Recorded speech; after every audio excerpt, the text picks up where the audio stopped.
so surprised. I'm so surprised. Y'all been in church 2 hours and you're expecting to see heaven out here, and there ain't no heaven. You're still right here on hear the black man's truth. No, you can't deny it. You can't deny it. You've been down on your knees the last 2 hours, haven't you? Begging some God to help you in the hereafter. But the hereafter is right now, brother. The hereafter is here and now. We a series of amendments and leather African pendants, handguns and incense. Liberation's expensive. Earned by studying love, books and bloods, the crooks and thugs, the capitalist loves. They the enemies of the people because the words written replace where the innocence was. Searching for knowledge to escape what ignorance does. So we earn liberation by rejecting what was. You got to earn your liberation.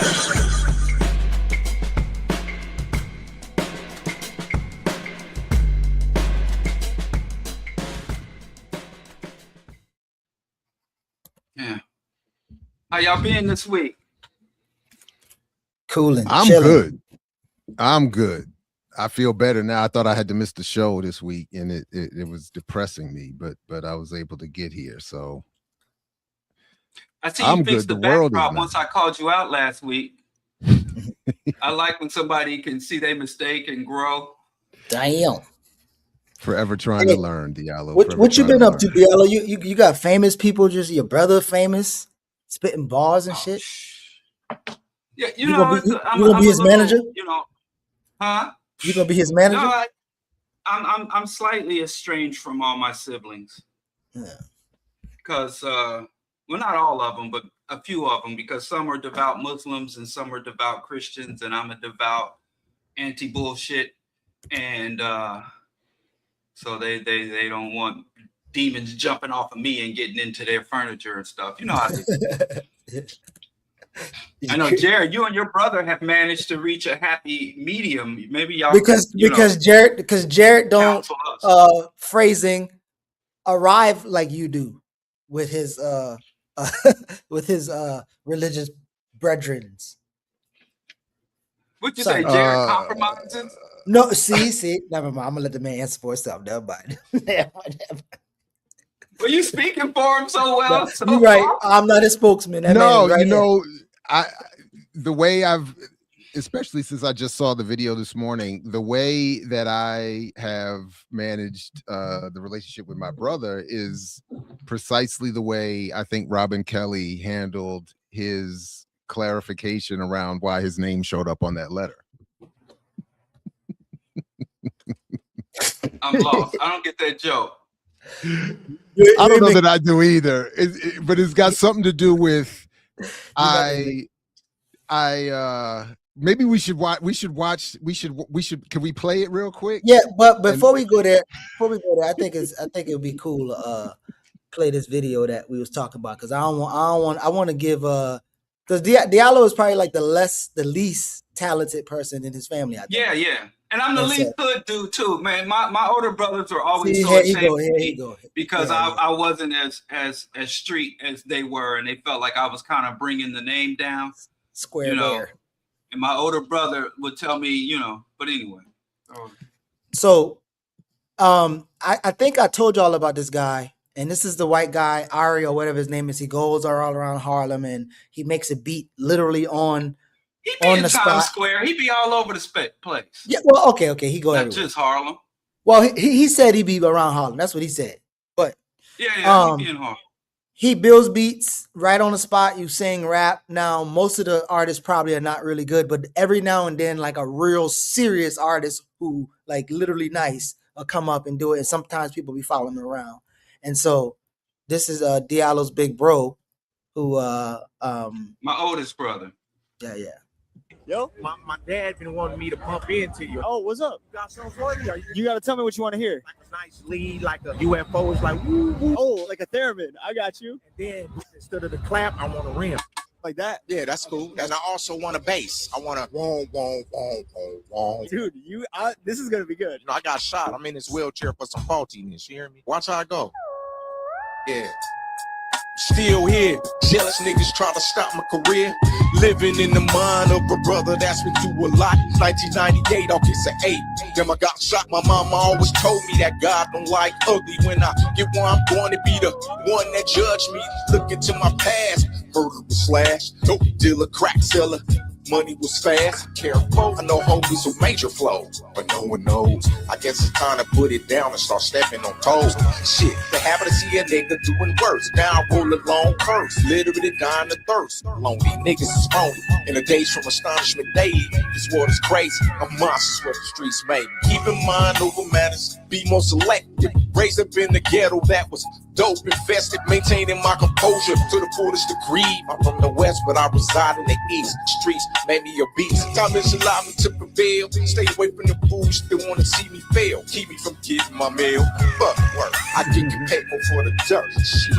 Excuse me. Yo, my dad been wanting me to pump. So yeah, that I've been watching some of these clips because dude be pulling up on some real talented people. But yeah, that I wanted to play that clip. Thanks for sharing the joint with us. But Jared, you said you want to play. Do wrong. Say that again. Oh, I said shout out to Artie. Do wrong. Oh yeah.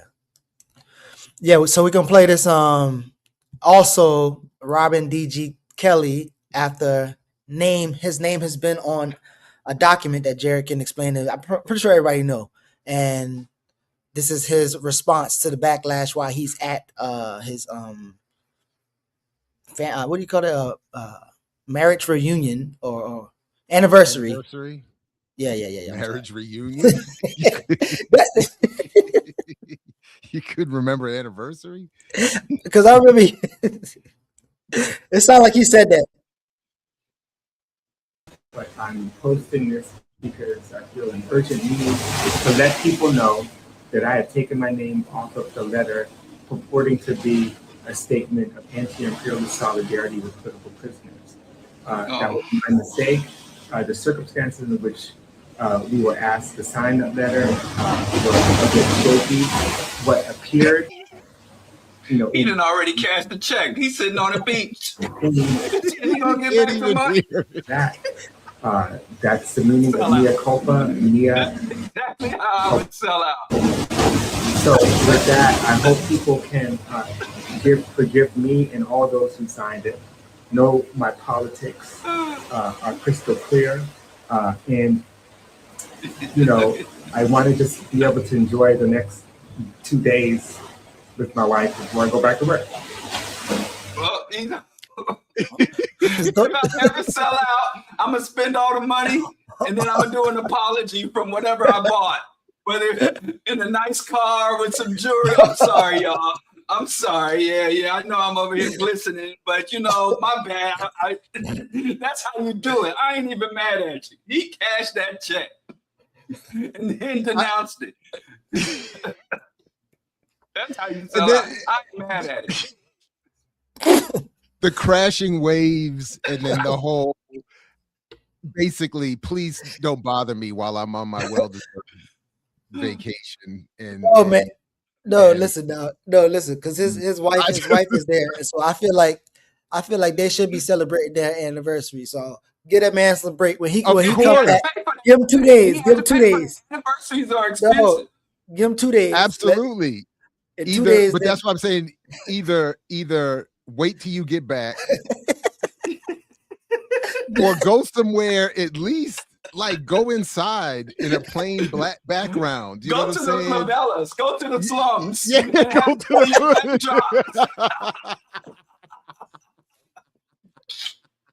Just have one of the drivers take you over. Like I'll be here 2 minutes.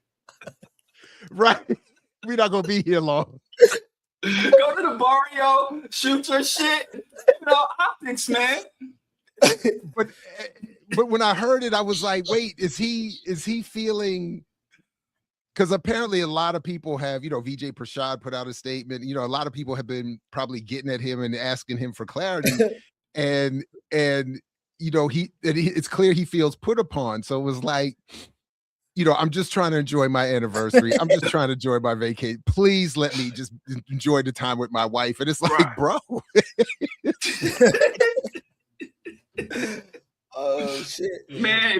pay for a whole vacation with your wife with just the signature?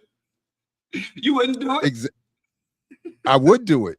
Sudeep did, by the way. Sudeep wrote a very good piece on this as well. And I think, you know, a lot of people have been saying stuff. And I think the Mumia listserv has been jumping as people try to get to the bottom of why his name was on it.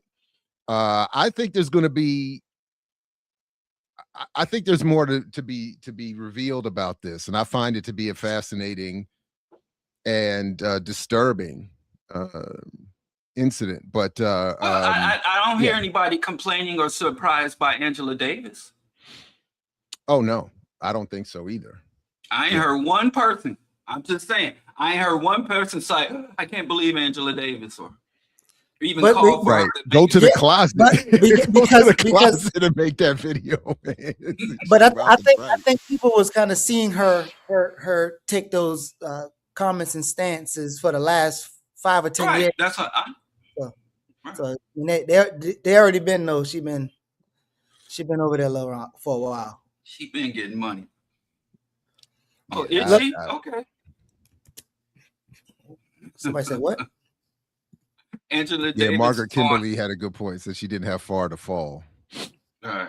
Somebody said she's on it, so I don't know. Yeah, I mean, her name's right at the top. Was that a question? I thought they meant on it, like handling her business. To shoot her tape. Maybe. From her luxury condominium. With No, not on it. trees No, and no. seagulls and shit. Y'all ain't gonna tell me that. No, you gonna tell me that. Hey, listen, but we know somebody who we do an apology video or a renunciation. We're gonna start with one person who's on the list. Gold Coast of Chicago and having beautiful buildings behind me. Like, I'm sorry, y'all. Hey, let me say, y'all know where I'm coming from. Y'all know how I do. So listen, somebody else who has been always in the media. So I've been trying to follow this thing, right? And I don't even remember. So I went to school. I was in journalism. I don't remember this organization much. So I don't know a lot about it, but apparently all of these black sports people right here. And as you can see in most colleges, all of the journalism program is always sports there. And I think Jared talks about it often. But apparently these are the children of this thing, right? So Jamil Hill, Stephen, and all these other stuff.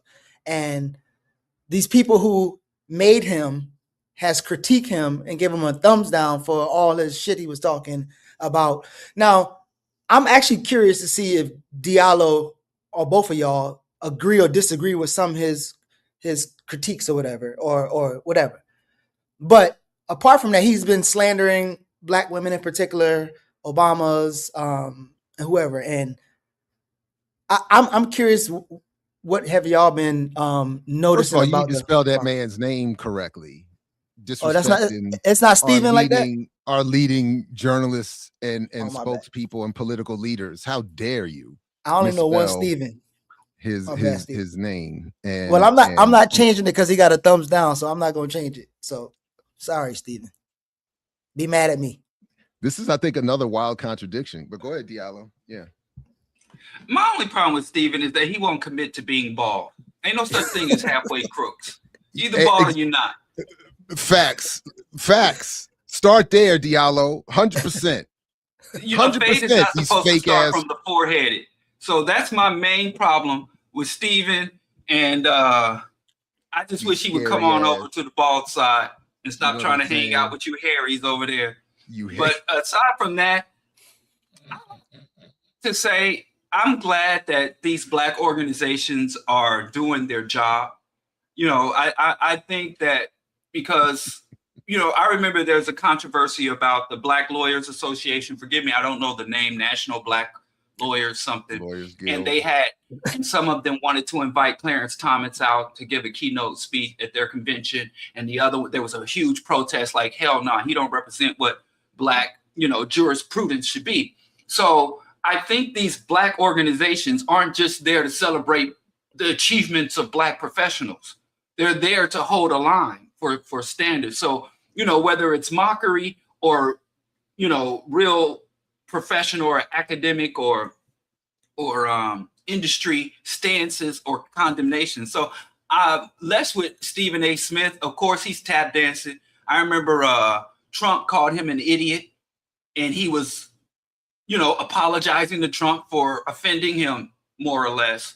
But when he got beef with black people, he ready to go hard in the paint. Now, also, I blame Stephen A. Smith on black men. I don't know how this guy has such a presence and a stance. All I've ever heard him is jawbone and huff and puff about ball chasing. I don't know how this guy has a presence. And I know going to barbershop, just being around, going over my uncles and brothers' houses, and this guy was constantly on the fucking TV. I've never watched him for 5 minutes. I know more about his political positions than I do about his jawbone and about sports. But I'm like, how is this guy present? He's the most grating, off-putting individual I've ever seen in my life. And I remember he used to argue back and forth with that one, white dude, Skip Bayless, right? Yeah. So I don't understand. And I think this is more that many pro sports and black men's presence and black men's consumption of the pro sports, pro ball chasing industry. I think that's a bigger problem. It's a sellout factory. Mm-hmm. It's a wrong thinking, wrong conclusions, wrong analysis, societal blight. And I think black men, we as a demographic, need to switch up our approach to pro sports and the various personalities coming out of that. So Jared, I'm curious. I thought Diallo would say it, but I'm curious politically. You know about this group, right? And you know their politics and what comes out of that, and it would be logically the Democratic. And you also know that Stephen A. did a live show there, of which he said it was the first time ESPN ever did it, but Jemele Hill actually did it before him. So Jemele Hill actually brought them to the live show. But she didn't have a #1 show when she did. I don't know. But she was popping. Like she matter of fact, she was more popping than him in both spaces, white and black spaces. But actually, I don't agree with that. Go ahead. But Jemele Hill, I mean, and I like Jemele. So just quick, like, unlike Diallo, I know more than I should about Stephen A.'s journalism and sports career, because I was a consumer of that content for a long time, a bulk of my life, up until probably again, the Colin Kaepernick incident is what fully had me break from U.S. professional sports in total. But up until then, I was a regular viewer of this kind of content. So I know Stephen A.'s career going back to when he was a print journalist and known as a basketball aficionado. And what has been clear, and I think it'd be interesting, and I do actually think it would be worthy of a critical, like a critical assessment, even in documentary form, as an example of how this can be seen happening. So you have somebody whose career begins largely because of his apparent connection to the black community and his affinity and expertise in the game of basketball. As he becomes more and more popular, he does so initially because he is that seemingly authentic black voice in a mostly white media journalistic space that whites are comfortable in promoting. And that's one of the reasons, paradoxically, that we end up seeing him in all these black households and elsewhere, because just like most other sports consumers, everybody was eventually gravitating towards ESPN, black, white, and other. And he became eventually, a few years ago, the highest paid in a contract that overlapped with the NFL's contract with ESPN, which is why when it was announced that Stephen A. would become the highest paid personality on ESPN at the time, I think this is about 10 years ago, it overlapped with ESPN having some exclusive deal coming with the NFL. And it was talked about even in some spaces. I know I even talked about it, that this was going to be used as a way of having the NFL be promoted and defended and protected in that media space at the time when there was even all this stuff about CTE, concussions, and all this, the safety of the game, mothers starting to say we're not going to let our sons play, and people started worrying about. And Stephen A. was I think part of that rebranding and bring it all back and so on and so forth. Over time, longer story short, apologies, but you could see him drifting farther to the right. Just as he became more popular, and then there was that Terrell Owens moment with Max Kellerman, which I think was the one that broke. This was the tipping point, to borrow from Obama's buddy, that when Terrell Owens sat up there and said, Max Kellerman is blacker than you, Stephen A., because Max was taking more politically left positions and arguments around the sports world, Stephen A. broke. And I think he went full villain, went over more to the right. He did exactly what we see happen with so many other people. When you run afoul of the liberals, you just make a certain adjustment and you know, put your finger on that right-wing scale and start talking about business and Trump and capitalism and personal responsibility and all of that. And then you started to see him become more and more invited to Fox News and right-wing political spaces. So then when the NABJ, and this is the contradiction, the NABJ, which only exists to get black people jobs in white commercial media, when they come out and condemn you with a thumbs down, which is only because Stephen A. has been critical, not just of black women, but only liberal Democratic Party black women and Kamala Harris, the NABJ is then, of course, going to come out and attack you because that's their bread and butter. So it becomes this, and I've been to NABJ. I met Stephen A. at NABJ, and we had a critical interview over his, at the time, defense of Bill Cosby's anti-black rants and all this other kind of stuff. So that's what they're there for. So, of course, when he was pissed, he was pissed at Roland Martin and everybody when he said, how dare you give me a thumbs down? For 2 years, I brought my #1 first take show to NABJ. And now the 1 year I don't do it, you give me a and I mean, he, you know, so I just think it's yeah. You know, anyway. So I first came into contact or interaction or even awareness of Stephen A. when I was working at 102 Jams in Greensboro radio. And we have Greensboro, High Point, and then also Winston-Salem. And so when he came to Winston-Salem State, I didn't even know who the person, I didn't even really know who he was, but I could tell he was kind of like, so apparently he played basketball there and he was like supposedly good or something. But the way people receive him, I never really thought Stephen A. Smith was like, it don't seem like he fit at a HBCU in the first place. So that was interesting. But you pretty much answered the question around the Democrats and the Republican, or whenever he attacks the Democrats, they're gonna attack him or whatever. But Jamil Hill says that if Stephen A. with Stephen A.'s wrath, he's gonna mess around and destroy that organization. Diallo, do you think something like that can happen? Like, is he's going farther to the right? He's already having some type of success in those spaces and getting resources. Do you think that he could harm the organization even as you gave them? No, credit? he doesn't have that clout. He's a product. The corporate media infrastructures manufactures these celebrities. And they could pull the rug out from under them motherfuckers and lose their influence.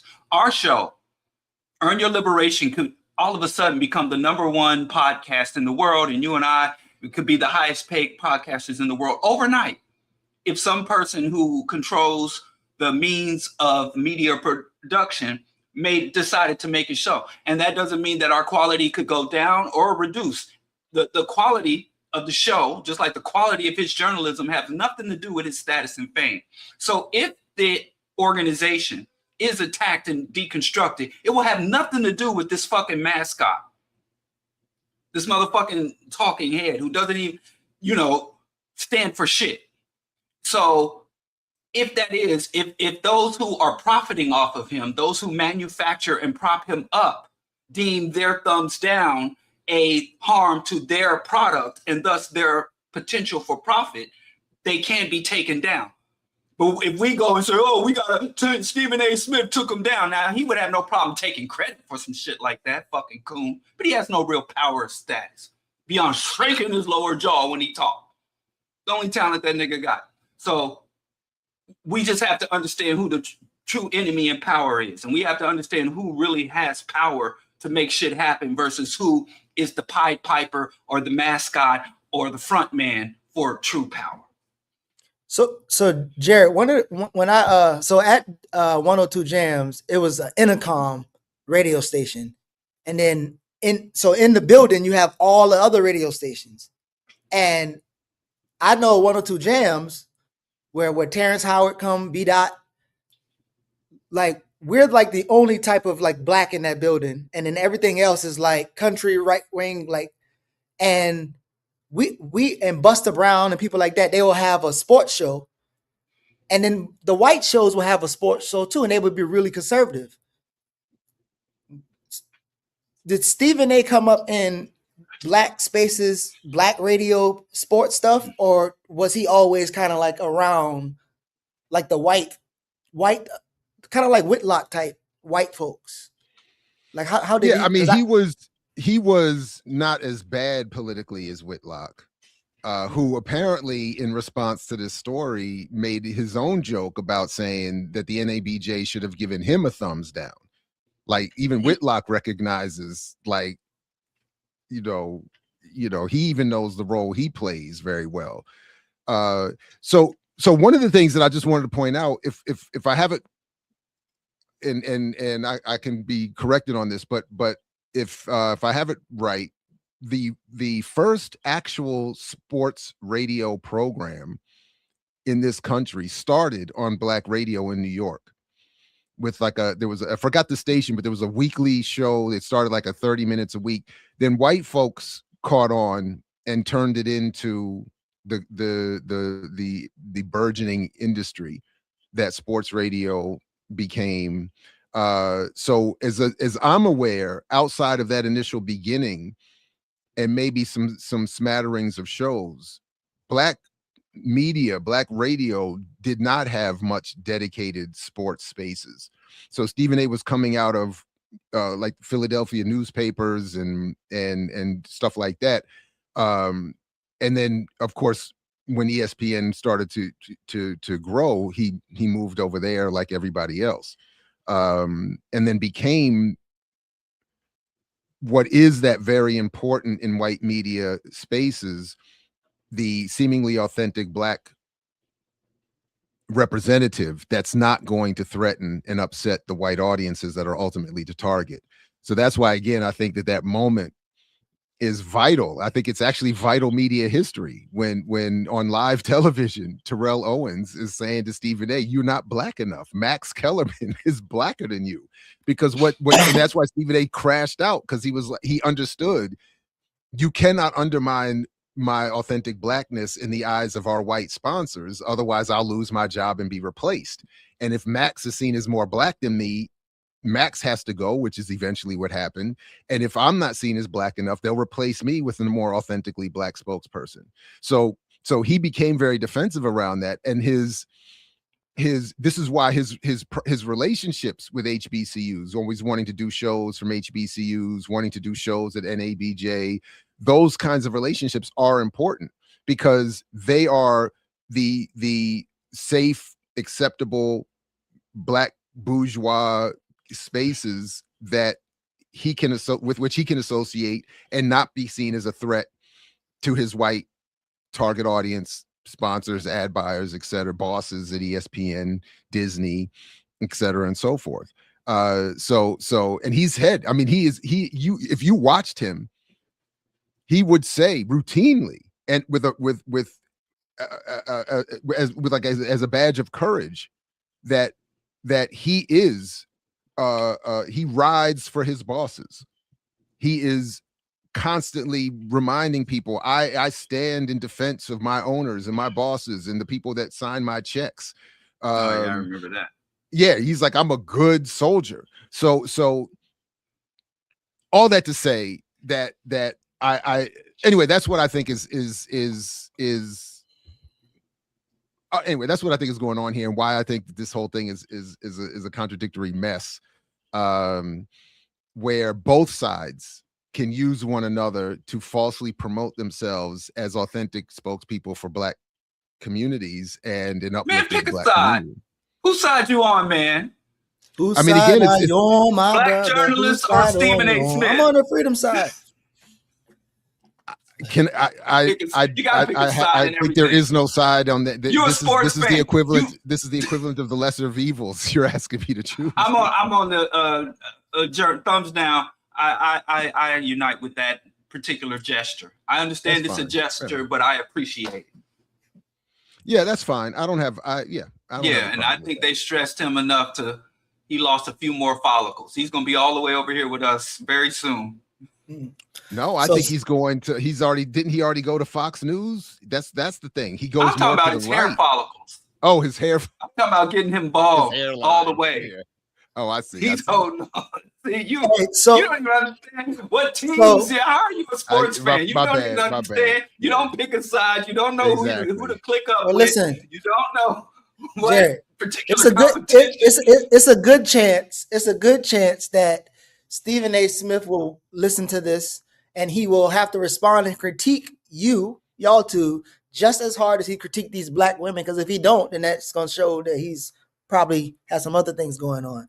But anyway, there's this brother who I saw that you sent, and I want to know this brother. You ask somebody to read your work and dissect it and critique it.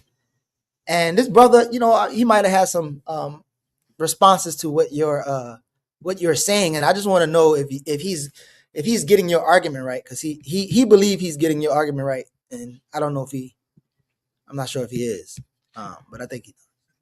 No, yeah. Go ahead. Did you have a clip you want to play? Go ahead. Yeah, go ahead. His critique He gonna play the whole 2 of hours. capitalism was like, well, capitalism is just bad. But he's saying the way we operate within this capitalistic society, our flawed view of capitalism, because our view of capitalism and economic power goes through how much we spend and how much we give other people, rather than how we use that for ourselves to build our own institutions and maintain our own institutions, going into reinforcing some of Dr. Wilson's ideas. Now, where they differ is Dr. Wilson in the past, in some of his works, has talked about Black buying power. And that's why I disagree with Dr. Wilson about The host Black is buying covered power. by I agree his with Dr. own Ball that Black picture of buying Amos power Wilson's does book. not exist in that form of the consumption. But overall, Dr. Wilson's overall points in this chapter, Dr. Ball is agreeing with and he's reinforcing. So they do this, they overall and largely they agree. Minimally they disagree. It's interesting. So- It stimulates me right away. Yeah, so I did see this, and I even commented on the page, because what is clear in the video is that while I think the brother is well-meaning and acting on good faith, he didn't read the book, and so he uses to assess my argument.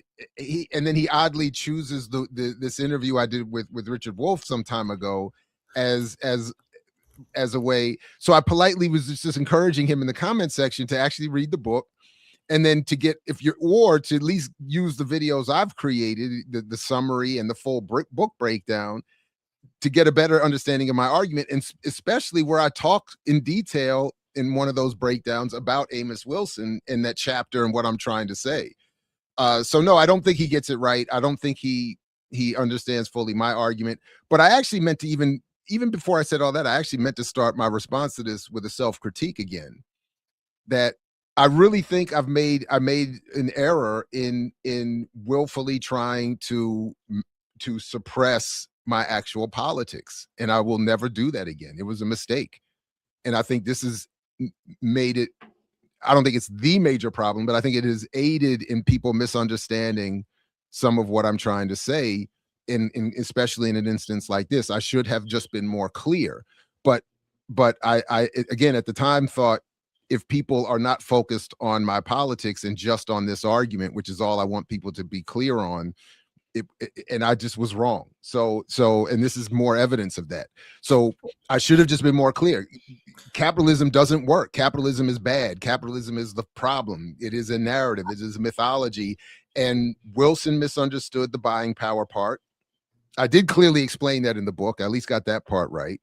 And where Wilson and I agree are on things around just certainly around a general sort of nationalistic approach, beginning with a concern for the Black community, a Pan-Africanism, and an appreciation for African identity and consciousness and all of that. But in terms of the tactics and specifically around this question of buying power, I just think Dr. Amos Wilson made an honest, good faith mistake in his reading of the Selig Center's report. And had he not, died so early and been around longer, would have, I think, clearly figured that out and been around to amend his previous work. But people they're not reading my book. And if they read Amos Wilson's at all, they're not studying it.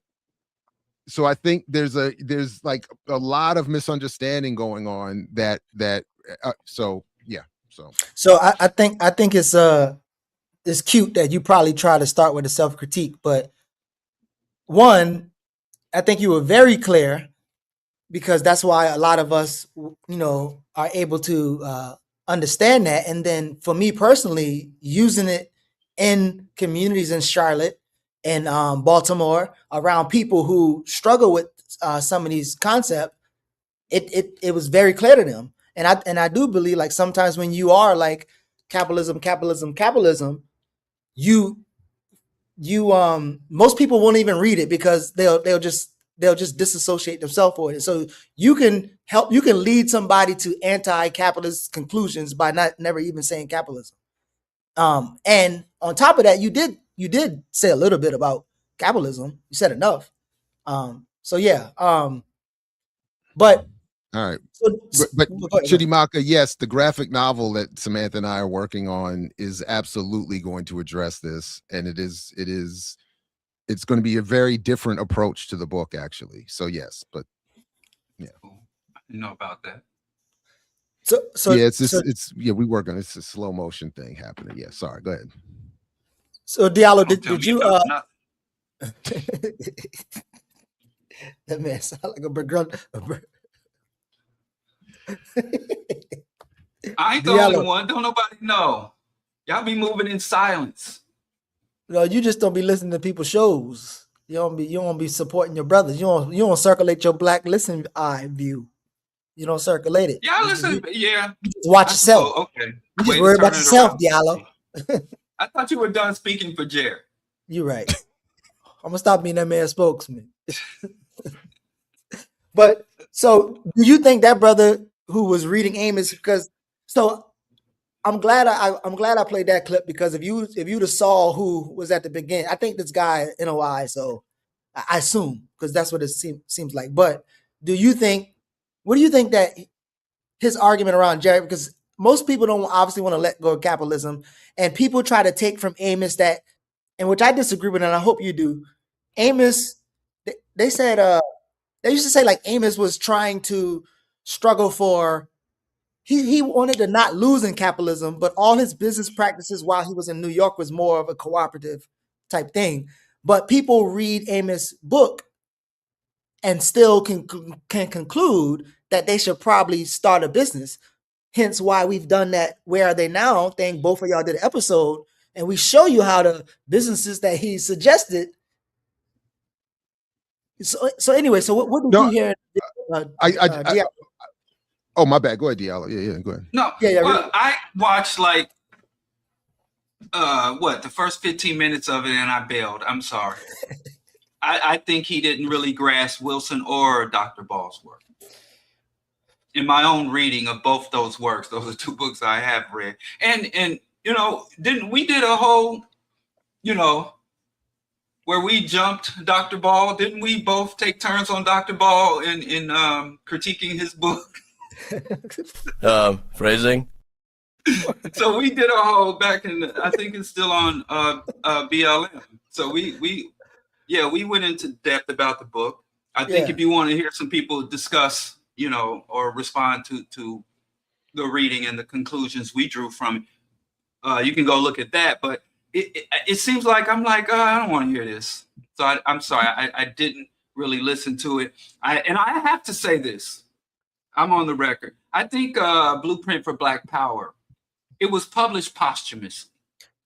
Absolutely. Amos Wilson was working on that book. He was compiling that book, and the book was expanded. In fact, we all know it's a pretty dense book, and it was supposed to be several more pages, and he was even entertaining having multiple volumes. So I think of all of his public works, his articles, his books, his public lectures, this probably is the least representative of his thoughts. It was compiled by people he worked with, and they put it out after he passed. So he never signed off on the final book. So I think it's unfortunate that that book gets so much more attention because it's about money, and that's where the money resides. That's where the people want to go. But Diallo, really quick, other works that he was able to sign off on the final product of. Because I do have my own issues with all of our great ancestors who I admire immensely, from Garvey to Amos Wilson, who were a little too kind and optimistic about capitalism and its prospects for African people. But like I'm going to go with Jared Ball and say, I think if he had been here as long as, or lived as long as W.E.B. Du Bois, imagine if Du Bois died in his 20s and 30s or 40s, imagine who Dr. Bois would be and Du Bois would be then versus now. So anyway, but the dude's video, I think I think it was a respectable effort, but if someone's new to the research, I think it can kind of misguide some people unless they already have a grasp of it going into of Dr. Ball and Dr. Wilson going into it. So Jared, I think I told you this, but when we was studying, so the Barton Bill think tank, everything that we study, we normally try to produce something, some type of propagandistic work or argument. But we can prove, I don't want to say prove, but we can argue that we can take policy formation and Blueprint for Black Power and get him to walk away from the statement of anything around buying power. Because and not only that, if you look at all of Amos's lectures, at the end of the lectures, he's always doing Q&A all the time. And in the Q&A, there was this sister that asked him a question about socialism and something like that.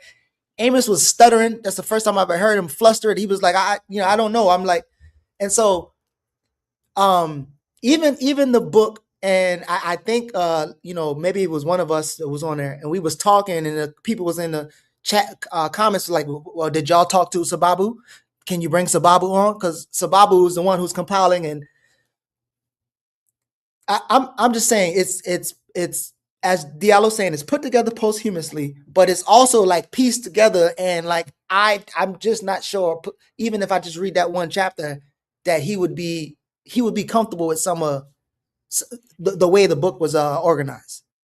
No, I think you both make very important points. And, the book, if I'm not mistaken, it's almost 400 pages, it's well over 300 pages, even as it's compiled. And I don't think people are taking the time to read it in its entirety and then to study it in collectives with some guidance, perhaps, and to revisit it. So in addition to what you both have said, is the fact that the buying power section is 5 pages, 3 pages. And then he has all this other stuff about political engagement, electoral parties.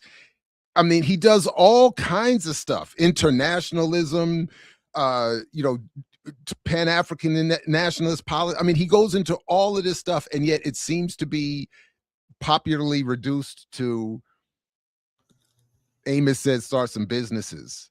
And it's that is one subset of one subset of a subset of his broader work. Never mind all of his other books. So I mean, it is again, it's frustrating, and I think it's indicative of a problem that we're not studying, and yeah. And furthermore, I think I've been happy. So I've been my first class. I'm teaching about Combee, and this Etta Fields Black. She did I'm sure y'all heard of the book, but she did. She used the pension files of formerly enslaved Gullah Geechee people to like erect a whole community, and yeah, I've been more focused on people being able to like consider like the sources that they even, for instance, everything that you know about Harriet is because you've read something that a white person, a military white person who intentionally tried to erase all the work that she's done and intentionally tried to admit that they needed her to achieve the shit that they was trying to do. Yeah, just being able to know. So, I guess that's why y'all argue in the academy citing your sources, because it still would get down to the people in the community who would believe something that came from some bullshit. And again, I could see why you'd be mad with Peniel Joseph and all these other things, and because at some point, you know, like if you know these people, like you've had a conversation with them, and they might have shut you down, and even my brother Jared might have felt like he was shut down, but it looks like Killer Mike is open to start talking again, because he want us to figure out how to get these 5 things done on a local, state, and bigger level. I don't want people to come out of this saying, "Well, I still don't like that nigga Motown," or and I'm fine. Yeah, I want people to see that Black people can disagree.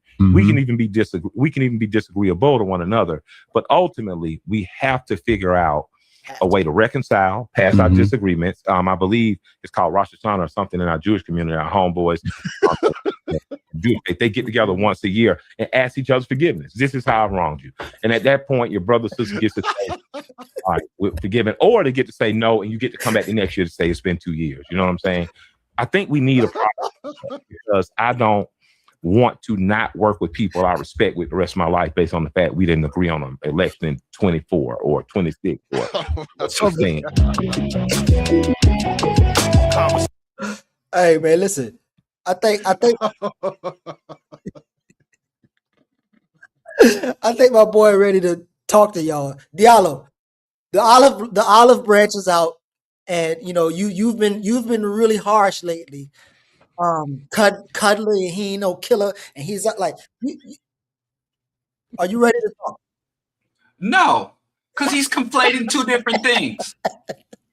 He's conflating 2 different things. He's like, well, you know, you ran over my rooster on the roadside, so let's Rosh Hashanah this shit, versus institutional and international power moves and disagreements about the very fate of our race. Those are 2 different things. Yes, you know, it's like Flavor Flav said, "You slay my dog, I'm gonna kill your cat." Yeah, we can sit down and discuss that. But if you're advocating capitalism, which is genocidal, imperialist, and destroying the ecosystem, and you're advocating things that are subverting the very life-sustaining capacity of the planet Earth, it ain't no motherfucking Rosh Hashanah that shit. So I think to say that, oh yeah, we have these minor disagreements. No, we have these existential disagreements. I'm all for burying the hatchet for relatively minor disagreement or even major disagreements, but for these existential issues and just trying to play them off like, okay, let's just get back together after the next election cycle and do it again. So I think him conflating those 2 things is kind of wild to me, and acting like the disagreements are on that level. I don't accept it. So no, okay. I know he's trying to be a little more cuddly Mike. Okay, that is hilarious. Does he even have Rosh Hashanah right? I'm certainly not. Wait, Jared. Shame on you, Jared. Slow down, Jared. we are trying to do this audition. Diallo failed, so we're gonna cleanse y'all palate, and we're gonna show you that Killer Mike is a changed man. He's bringing on people from his left, and they are disagreeing on live camera. So we're gonna play this, and then we're gonna see if Jared is willing to take this olive branch that Killer Mike. Michael Render is. We don't have time for this, but you know, me and you had a big old follow about the military, because that's another one you get wrong. What? Tell me about the military. Well, when you say we don't need to be sending off our boy, the military. Because I say two things about the military. Okay. The actual military and serving in the military, I'm an advocate for and a respecter of. I think sometimes you confuse my ideological rants against war as anti-military. You said don't send our people to the military. And I said that because of what's going on in the Middle East. Right. And what I mean by that, and what I meant by that is, and again, that statement is real coming my nose at the oligarchs. No, I got that's why I mean you had a big fight about it. Yeah, and they're not. I would like. I'm pro Roden. I'm just. I think like whichever 5 families run each country, sitting there, their fucking kids into the glass. But he took Call of Duty Pentagon money. I had to intervene. I didn't mind to tell you because I'm speaking of hypothetical, but in See, I real don't life, speak on hypotheticals. but I do though because I cool. tell That's why for a me and living. you be arguing. Absolutely, but Yeah. my real feelings for military were always and will always be thank you for your service But and it's sacrifice. powerful when you say that, Mike. That's why I've never But said when it you again. say When I said service this that you shit. ain't said it in So thank we you said, for let's coming on unpack- Conversate with Killer Mike. You don't want to talk about this in front of No. everybody. Thank you Why for your no? service Can and I say sacrifice. this though? Yes, It you ain't can. about thanking me for my service. Black And people, sacrifice. no, She's a but vet. black people have to have a key Yeah, for she's a every vet. door. I agree. She's a vet. The only time in this country where they have to treat me as halfway the same as everybody Tell else us. is through that Give me veteran my- card. Yes. That is the only thing. See, why you're So this wasn't for Teslin. Like I just want to tell you, Teslin is all the way of I don't know what That's Teslin is. just absurd. Why is Cutley even talking to her?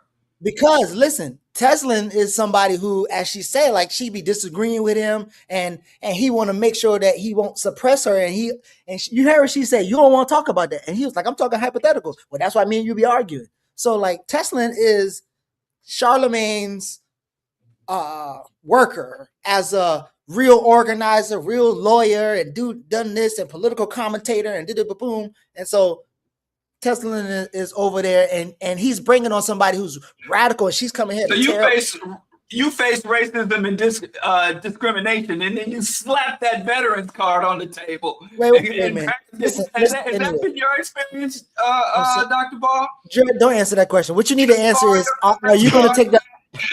Are you going to take the olive branch? Will you sit down now with Killer Mike since he's ready to Let me talk borrow and that card disagree? real quick. I got some moves to make. I'm sorry. Wow. She said the No, only time.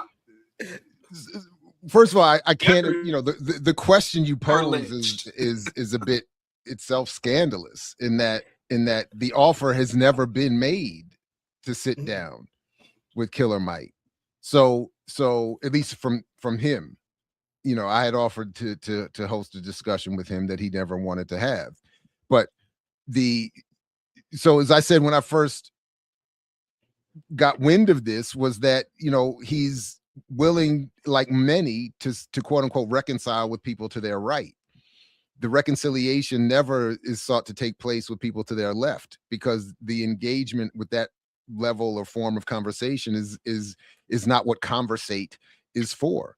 So it reads, to Diallo's point, it reads as a way of circumventing or denying or trying to negate the fact that we have existential differences, crises of differences that need to be addressed. And it's not just a matter of, oh, you were a little rude to me or not. And then, by the way, you know, it's funny to hear him say that if in fact he meant it for people on his left, after he's done all these diss tracks, after he's gone on the Breakfast Club and cussed us out, after he's done, you know, all this other stuff. Now he wants to come back and talk to someone else and talk to the right wing and talk to you know, about you know, reconciliation, and can we, you know, because he's felt a backlash. In a way, it's similar to the Robin Kelly and all of that stuff, because of that huge backlash, albeit in Killer Mike's case from Black liberals.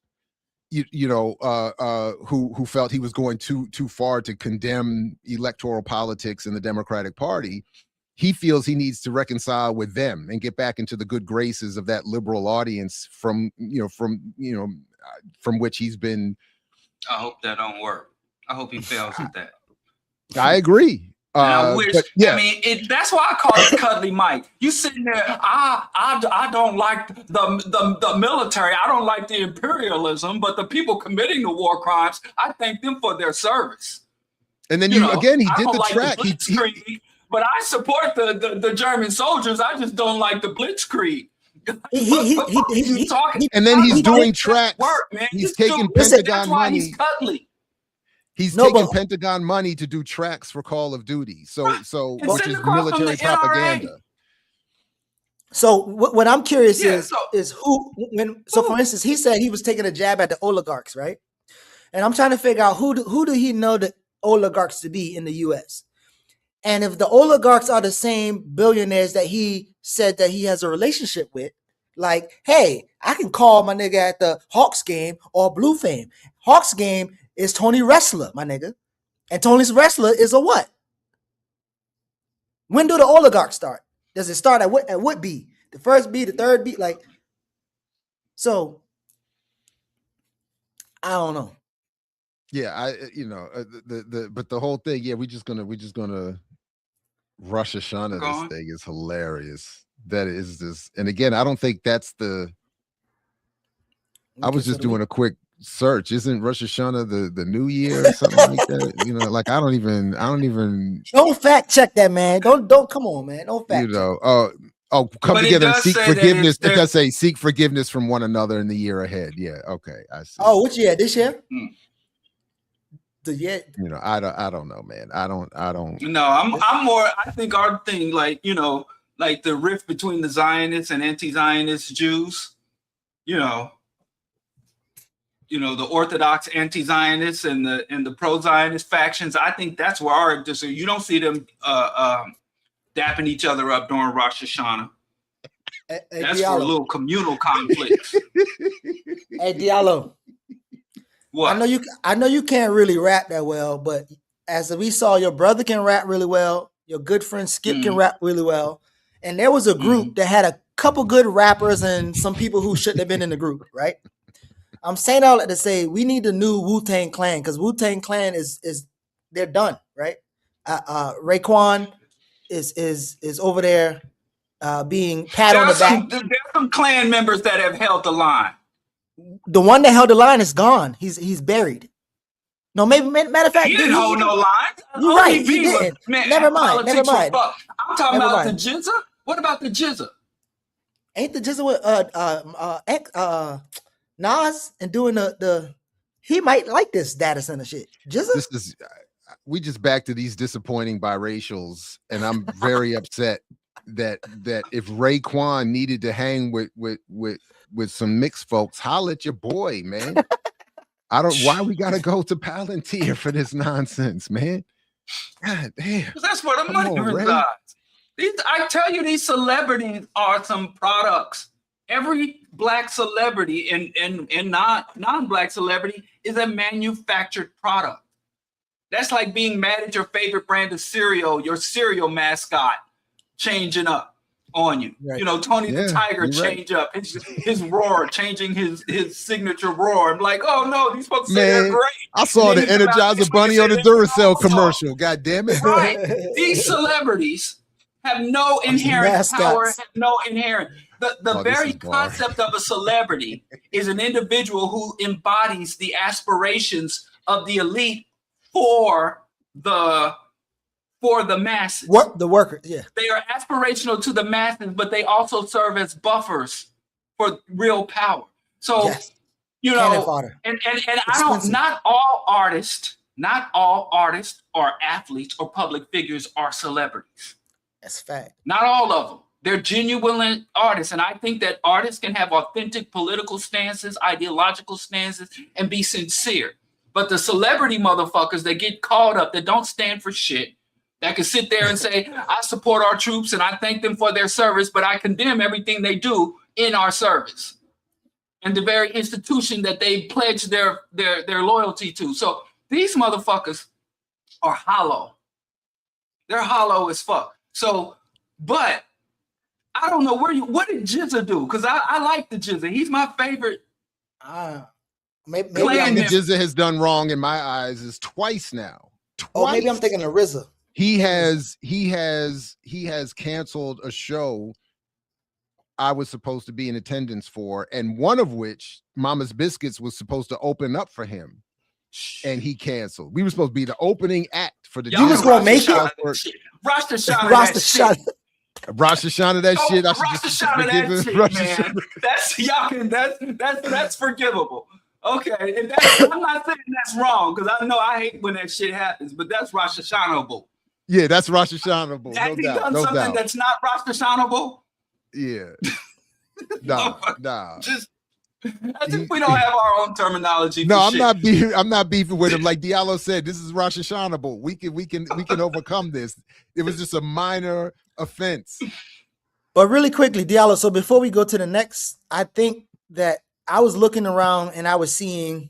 So first of all, the fact that this nigga said never forget your OGs, you should probably body slam him. But other than that, people are saying the OGs not selling out. They're just not being protected. I think you made a point that I feel like people forget that. Like there's a bunch of artists in your city, and then one of them make it really, in your area, and one of them make it really so big that they become signed to a brand, a big ass brand, right? That person, when they sign to that brand, the chances are they're gonna be like totally different from everybody else. They're gonna have to do whatever. They literally have a boss, right? But I think one of the things that I've been thinking about, even with like Master P and people seeing the celebrities, didn't you argue against the point that white people, and I think maybe y'all two was having a disagreement, white people don't have celebrities that look as leaders? And would you say like that's a lie from the pit of hell? Yeah, and would you say Trump is that example right now? There's several examples, but yes, Trump. How many actors have black people sent to the White House? How many TV performers have white people sent to the White House with or attempt to send to the White House with an overwhelming majority vote? That's fair. I mean, Elvis Presley doing a tour over there promoting, genocidal wars, the USO. Reagan, yeah. Reagan. And Hollywood is the greatest propaganda apparatus since the Catholic Church. So no, I think that's just punching down. Where the fuck did black people learn celebrity culture from? Where did we get it from? Who indoctrinated us into the damn system? So no, Yeah, I white don't folks remember are if I disagreed, but No, but no. maybe I've just had a change of heart because I think at least today, Diallo is at least largely correct. I mean, whites have used celebrity for as long as I can remember, and as long as they can remember, in promoting politics, nationalism, products. So yeah, I think usually where the difference is that we're often encouraged to see black leadership politically is born out of some entertainment space, but we see the same thing happening in the white world, whether it was Jane Fonda during Vietnam or Schwarzenegger. Schwarzenegger, or I was even thinking of governor. I'm sorry. That's a good. No, I was just thinking of that's a great point. But I was even thinking of what's his name, Garofalo, who plays the Hulk. He's constantly in some political spaces, and George At least he has some Clooney decent takes. Yeah, I mean, whether we like them or not, I'm just saying that the point is that celebrity do step up there. Marlon Brando, doing his Black Panther arc and all that kind of stuff. So and then I think more really what it should be used for, if there's a difference to be assessed, I think it should be used to condemn not the community per se, in this case black people, but to say if black people are encouraged to find their political leadership in some form of celebrity, it has more to do with the prior assault on the actual political leadership. be it through marginalization, assassination, imprisonment, or some other form. So it's and even then, if they try to go too far to the left, as is the case obviously with people like Paul Robeson or something like that, they get punished. So yeah, I don't, Yeah, Man, and I think this pathologizing of black people, 99 times out of 10, when somebody say we the only one, they're denigrating black people, pathologizing black people, and I guarantee you, there's a population outside of black folks that been doing it longer and stronger than us. And I think we can critique black people's behavior or criticize or try to, even advocate for different behaviors without pathologizing us or trying to pretend like we're uniquely dysfunctional aside from other populations of people. Yeah, right on. Well, so those same people who would probably say argue dysfunctionality, there'll be the same people who, so for instance, Johnny, pretty much this guy supported a data center. There's a person in my community, a black known business person, whatever. He's initially supporting the data center right now when everybody else is in opposition. If the data center wins and do what it needs to do, this person will constantly get paid and be uplifted. Essentially, and Jerry, I might be wrong, I'm reading that these people, when they was like a startup, they brought him around and like he believed in them. I don't know if he invested, I don't know what happened. And since then, now they're where they at with these big, pretty much trying to murder children. He's like coming back to talk about their success. But this video has come up of him rapping after, I guess, around the time in the cipher, around the time he visited them, because now he's wearing their gear. And it's blurry, so you can't really see it. But he pretty much got the gear gear on. on. The pictures, yeah, and I saw a picture of him with Nas. And you see the Palantir logo on his sweatshirt. And that was like 10 years ago. Jesus Christ. Palantir, to Peter Thiel and Alex Karp's credit, have been for a longer time than many of us are aware, been working on insinuating themselves into all of these spaces to get to the point where they can do what they're doing now. So some of it involves, and Alex Karp, he was initially being promoted as some sort of friend of Peter Thiel, but sort of a politically balancing figure, more liberal, more diverse, more friendly. And he would be the one that would be often sent out to do a lot of this PR stuff, because obviously Peter Thiel walking into a room, if you're not already a fully committed white supremacist, is going to be kind of a turnoff. Like his whole presence is disturbing. Alex Karp is a little more, I don't know, palatable, I guess. But yeah, they come in there, they drop big checks, and all of these people who are supposed to be, Green. They told you. Well, I was gonna say, the wise ones, the third eye open. 5%ers. They get that check. Look, when they said they were gods, maybe they were talking about Maimon and not Allah. If you can turn Raekwon from a gangster beaver to a fucking mascot coon, that's the only money. That's only when cream. If the dudes say Cash rules everything around them, and who manufactures prints Cream, and holds the money. Cash rules them. Yeah. Hey, real quick, can I just mention that I don't know, you all aren't lucky enough to have Don't Start Crying when somebody from Dead Prez does something questionable. First of all, they already have, but yeah, that was easy. And I didn't. But cry. I really only bring that up because unlike my two co-panelists here, I got to hang out with Zenzabel Saturday, live and in person, and to see Zenzabel in person, consistent with how she shows up in the chat, is a wonderful thing. You're not supposed to do that. You're not supposed to be the same person online that you is in real life. Jesus Christ is same today, same day tomorrow, and same day after year. Jesus Christ. She don't know the rules of the internet. She was full of energy and opinions, and had her criticisms of all of us. And you know, it was wonderful. We And love she you, says, "I Zenzi. make the rules. I make the She rules." wouldn't have said it to my face. No, I'll help her If get I up was there to your there, face and say it. Shit would have been I- shut I- down. I'll give her a stool and let her say it right in your face. So look, She's like my height. What are you talking about? Zenzabel? Oh, I thought y'all said she was. No, she said she your height.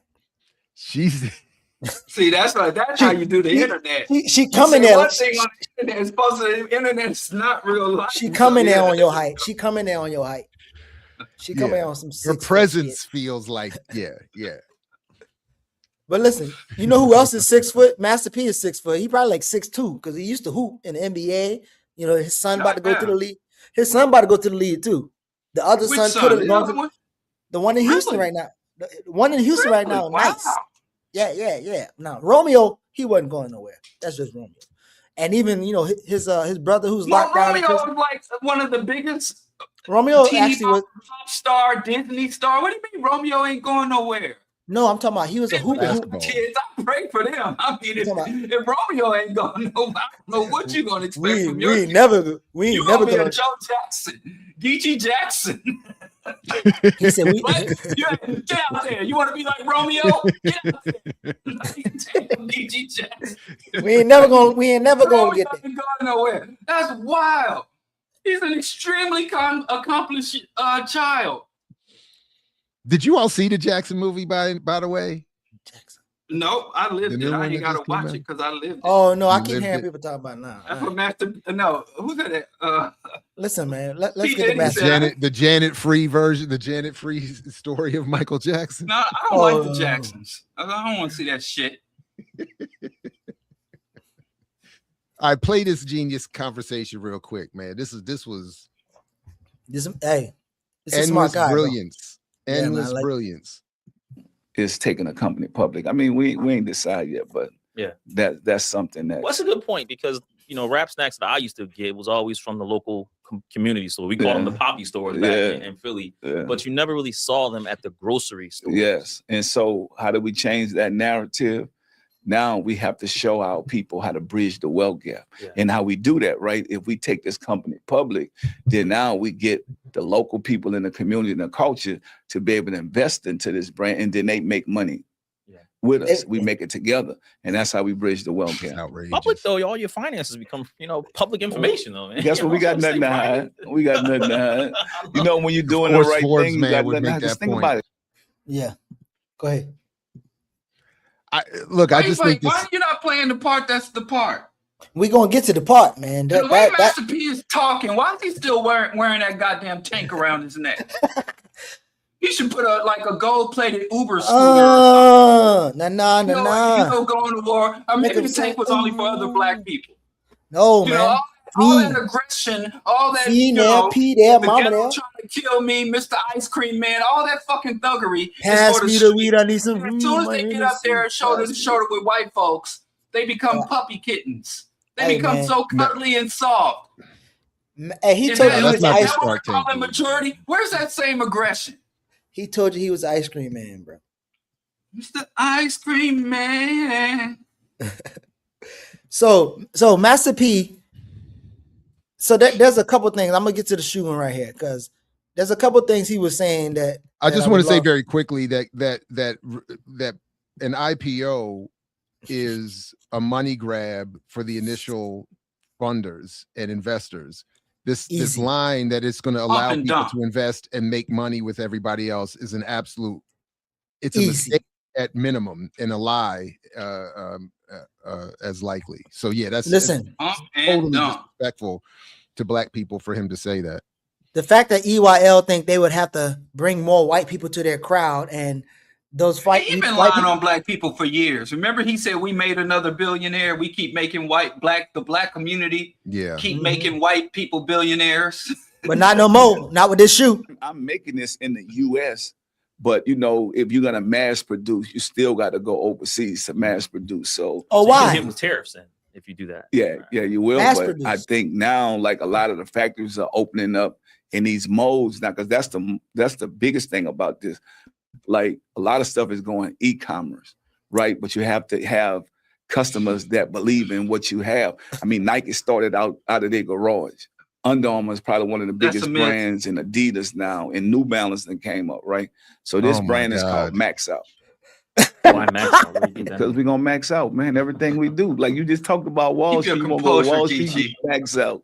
You want to be a football player, you need to max out. You want to be a basketball player, you want lift weights. Everybody want to max out. I want to max out in whatever I do. Right. And so to be able to have a What is brand the like application this that look good, process? So for first his of all, marketing team? I'm pretty sure he Who had is a he struggle. paying for branding and marketing, or is he just doing it all himself?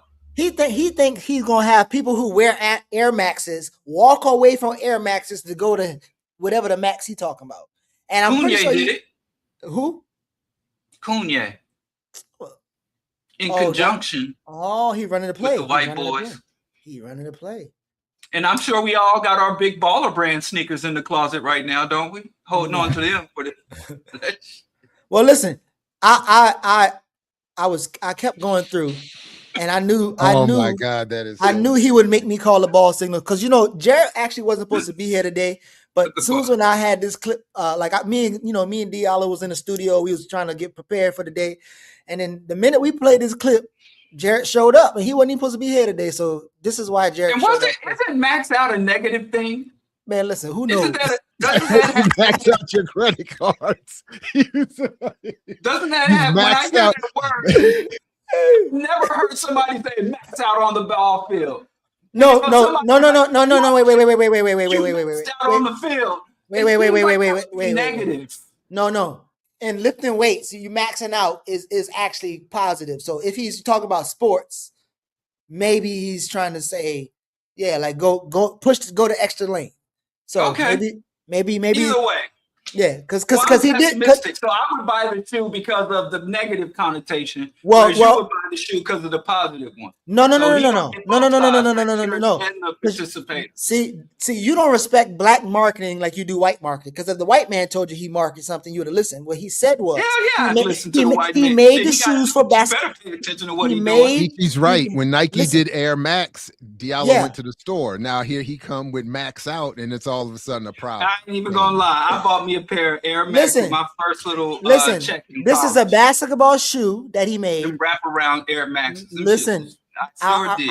our done exposed. journalistic integrity makes us say this is a shoe that he made with his son that I just told y'all about at Houston, who's about to probably go to the league. And he's inspired by LeVar Ball because LeVar had his sons go to league. So now P is making a shoe, and it's a basketball shoe, but he's saying everybody can buy it, even you.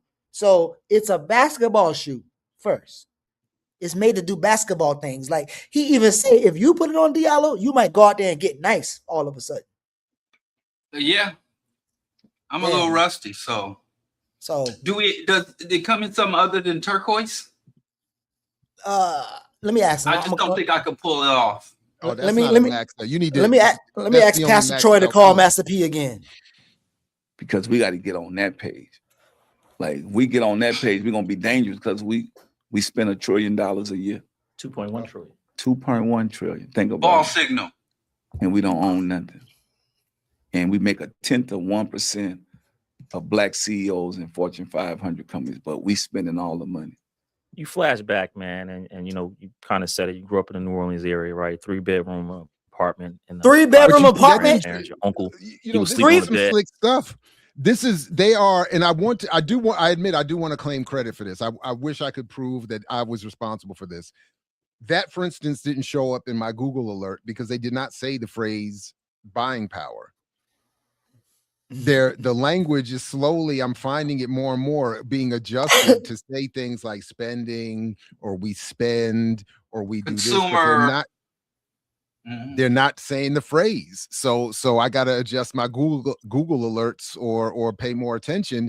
But look, the whole thing, everything he's saying there is nonsense. And what I feel like I know is happening is that the owners at Forbes are cracking up Because there's nobody at Forbes who believes that when they watch that interview that they're learning something about the economy, or that people who are watching that are learning something about the economy. This is And you about to lose your job today. He gonna lose his job. But that shit went viral, so no, he's not. This interview went viral. When the last time you saw anybody discussing a Forbes interview? That's my point. That this is why it gets platformed and accepted, because there's no value in terms of understanding what's going on coming from this. It is complete misleading, propagandistic nonsense. But yeah, go ahead. Yeah. So I do think just looking at him, there's a good chance that he recommended this person to be here, and that's why he's doing the interview and whatever. So I do think but what I'm saying is that Forbes, like McKinsey and others, and everybody has their black section. I'm agreeing, and I'm thinking that those tier of people are looking at it and saying this is a bad look. So I'm saying, so his credibility, job, whatever. No, I'm thinking from their perspective, it's the opposite. His job here, this brother here, his job is to present a black version of the nonsense that Forbes produces for their broader, more routine audience, their white audience. Yeah. So he's not meant to take the analysis that white Forbes readers are looking for in the magazine to black audiences.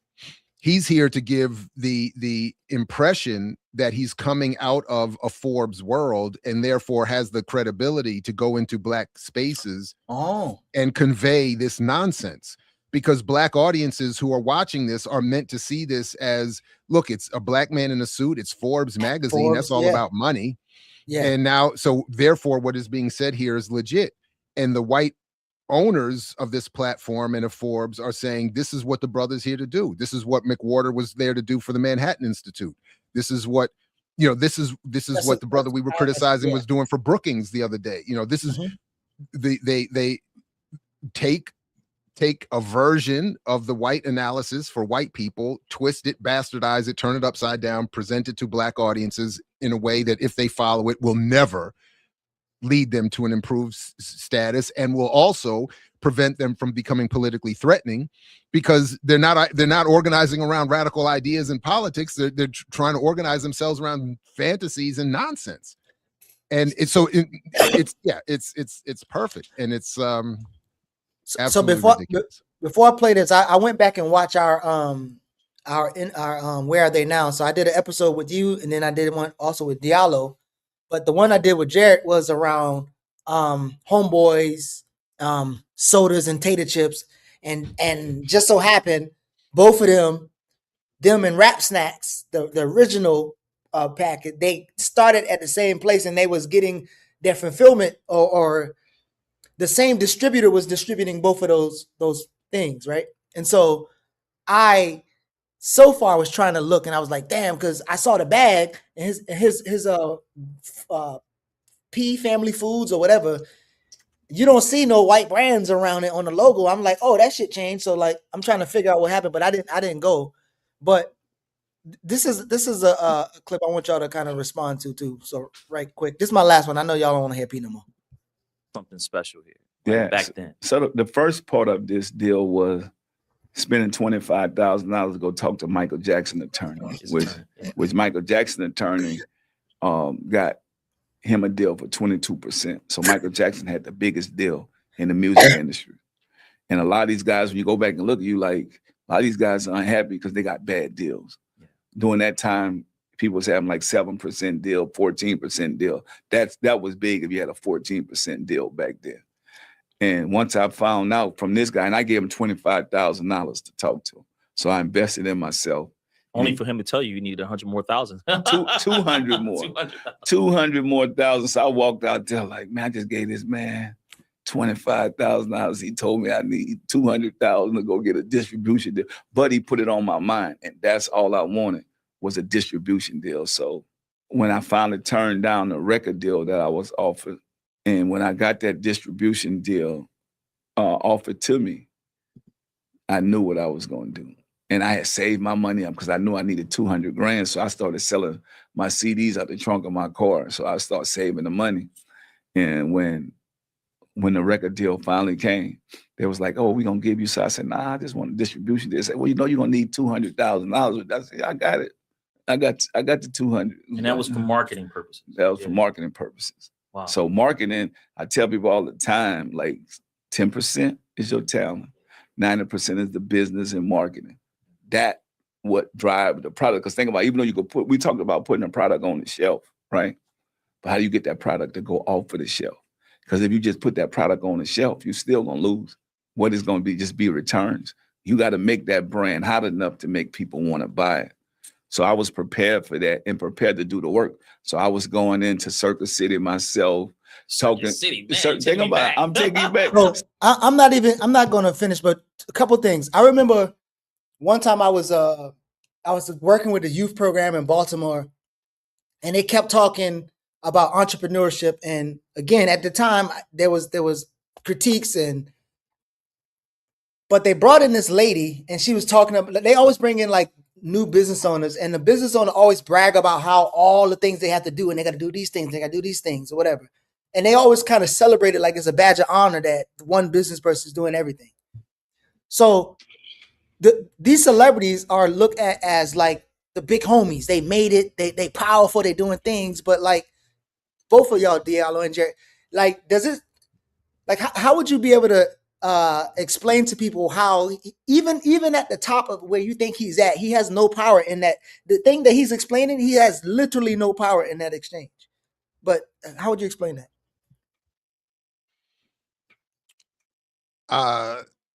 I mean, I would try to just do just that, going off of what he just said. In fact, in that last clip, he finally said something that is 100% accurate and valuable.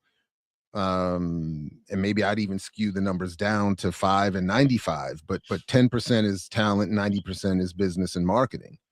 And which sort of reverse engineering that is to make the argument that I've been trying to make for a long time, that which is popular is made so by those who own the economy, and not only the means of production, but as Marx also said, the means of mental production, the ability to promote, set the dominant ideas, create the popular culture.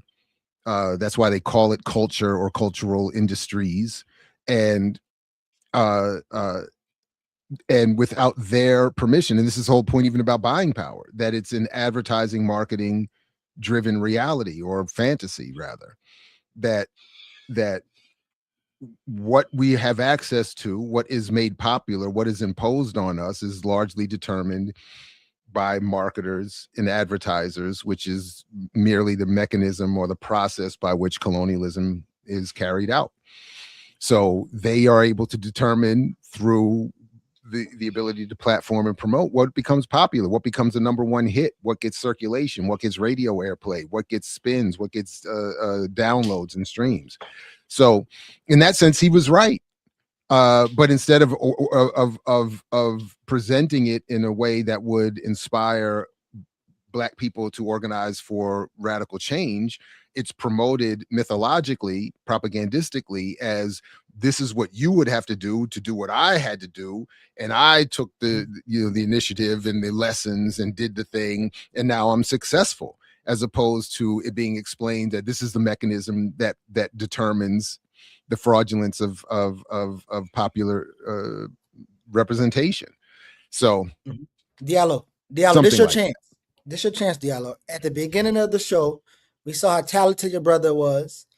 So let's say, for instance, he's this famous boom rapper at this point, and he's Master P. This your big brother, right? And you know all the contradictions. You know what to tell him. You even know what Chitty Macha says, that he's from New Orleans. And at an age to remember, what happened? The age to remember when a military tank pulled up in the Desire Projects to go after the Panthers wearing that medallion is wild to me. How would you respond? How would you respond to your bigger brother, Master P, in a way that you think he would be able to? Well, from my observation, I've never been at that level of business. I ain't never paid. I have paid a lawyer, but for legal services, I ain't never paid nobody nothing just to walk in a room with them. That's the kind of money I ain't never seen. But I would have to say, I could be wrong, but from my hating outside the club, it's 5% talent, 5% business, and 90% state regulation, legal, and policy. Because every fucking major artist or major black record company, they get fucked up in the paperwork that is enforced through the courts, enforced through government policy and regulation. And that's where all they're weeping from, not just rappers, but Prince, when he was walking around, changed his name to that hermaphrodite logo and wrote slave on his face. So, but maybe they call that business as well. So maybe I'm picking, but the legal component versus the business in terms of financing, distribution, and all that shit. But all that aside, I think this very concept of entrepreneur, anything that is going to be about empowerment and liberation will always be for the workers, the laborers. The entrepreneurial class is literally us getting behind Black entrepreneurs, is us literally getting behind our class enemies. It's literally manufacturing a class of allies. Black entrepreneurs are allied with the status quo. They support the status quo. And the best they can offer us, the wretched masses, is to pluck one or two of us up out of the hood and to make it out. So there was a time where all the books I read about Black Power always talked about the laborers, the workforce, the labor force of certain industries. So entrepreneurs, I don't have any issue with any Black person being an entrepreneur. I have a lot of issues for any Black person promoting entrepreneurialism as Black power or Black liberation or a threat to white power and white hegemony and to imperialism. So I don't mind people doing entrepreneurialism. I do have a great hostility towards people misrepresenting what entrepreneurialism is. And there is a threshold. There is a threshold that you cross in terms of income, power, and access, getting into rooms with various fucking pedophile elites, where you become an active agent of the system. Mm-hmm. So there are some entrepreneurs where the only difference between them and us is their consumption capacity. They got a couple of extra cars, they got a couple of extra, jewelry, they get to go on a couple of extra trips, and that's the only difference between them and us. And most of the movements of the society is going to roll them over as us. But some people do cross that threshold of capital accumulation, where they actively act against us. So class consciousness and class antagonism needs to be a cornerstone of any intelligent Black person's consciousness. And stop letting them parade these mascots of capitalism who don't own or control the means of production, because they will always flip on you. Even those that got it out the mud, even those that came out the streets, even those that maintain some of the hood swag and hood vernacular, them motherfuckers are against us, and they will sell us out. And that goes all the way back to the Black slave captures to now the Black, attention grabbers. Yeah. So this is why I like reading E. Franklin Fraser's chapter on the world of make-believe that the Black business owners are engaged in, and they seem to still be there. And we are bringing in Derek Hamilton, Jared, earlier in October. And there's a couple things that's trying to happen, but then I want to talk about You say you're bringing him to Morehouse? Yeah. But the thing that I want to infuse into that conversation is the next study. Well, not next study, but the next thing that you argue around the pre-existing conditions of Black businesses, right? But to build on what Diallo's saying, but then pivot and try to carry these Black businesses people to a conclusion, right? And also correct me if I'm wrong here. The way he mentions give back, right? It almost sounds like if you can say that Black people as business owners should give back, why wouldn't you want to talk about wealth redistribution from policy wise? Like, wouldn't you be So anyway, I just want to say that because most entrepreneurs always talking about is you got to give back, you got to give back, and they give back, and they won't call it charity or whatever, but for some reason they don't. Pacification. Yeah. So I want to see, or if you just can- a lie, because it's not even. What are they really doing? Like, what is I'm gonna give back? What does that even mean? Right. Hold on. Them turkeys are more succulent when they come off the back of the truck. We got to do that. Like, we got to put enough people in place to where you want to give back to the community. That's why I said, right? If we had more African American CEOs of these Fortune 500 companies, these companies give back, then you can control what you're gonna give back to the communities and everything. Think about it. If we don't have that, how do we make it better?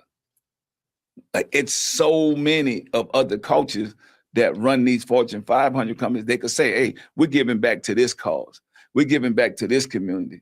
But we just talked about how much the African American dollar, we said 2 point what we spent? Parent. Okay, so Earl, we should have some leverage. I love money New Orleans management accent, advice. bro. What is it? Leverage. Education. That is Educate yourself to money.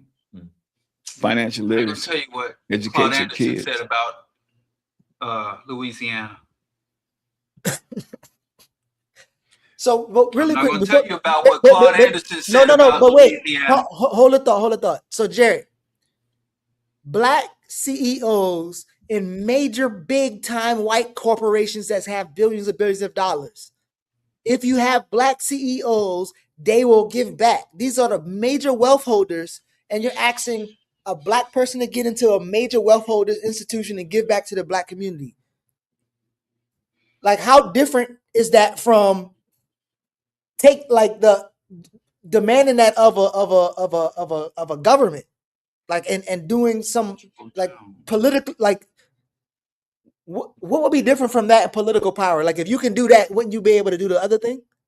Like, if you believe But then that you philosophy, wouldn't be invited. You wouldn't be invited to Forbes to have this interview, and you wouldn't be invited to whatever meeting he thinks he's being invited to get to seek investment.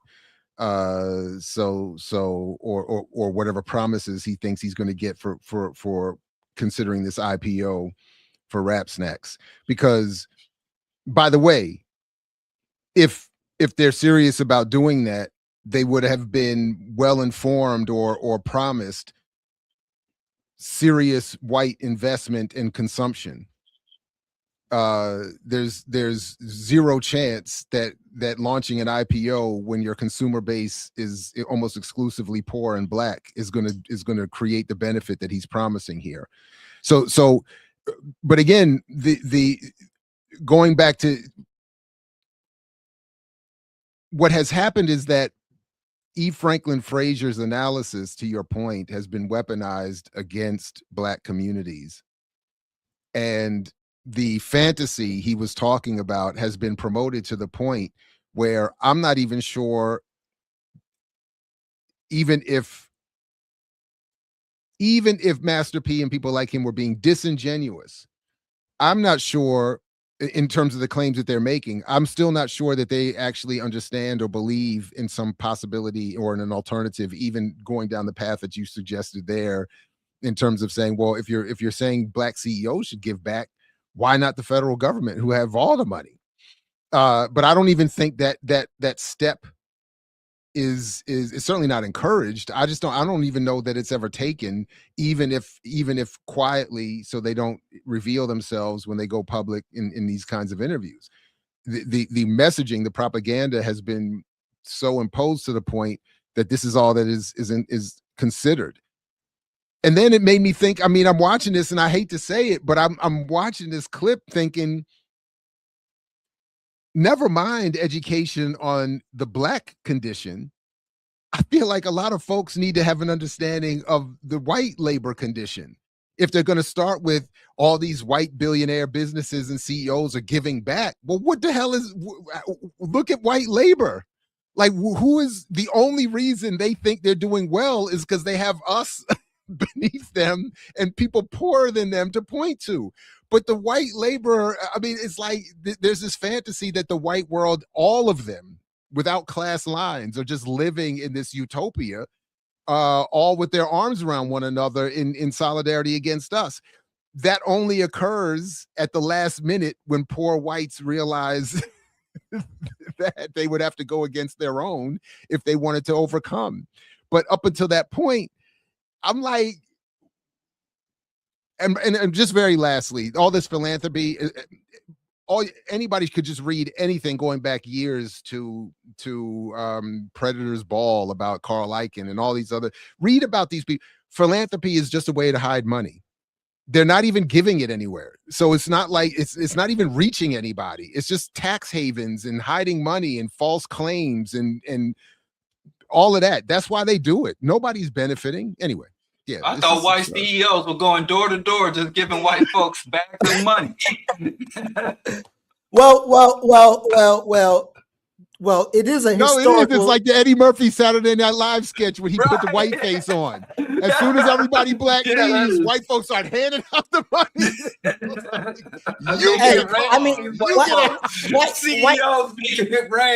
White people did get historically, they did get a bunch of public policy land Epstein grants. was extremely charitable. Yeah, but that's federal Epstein policy. Was That's your extremely point. charitable. Yeah.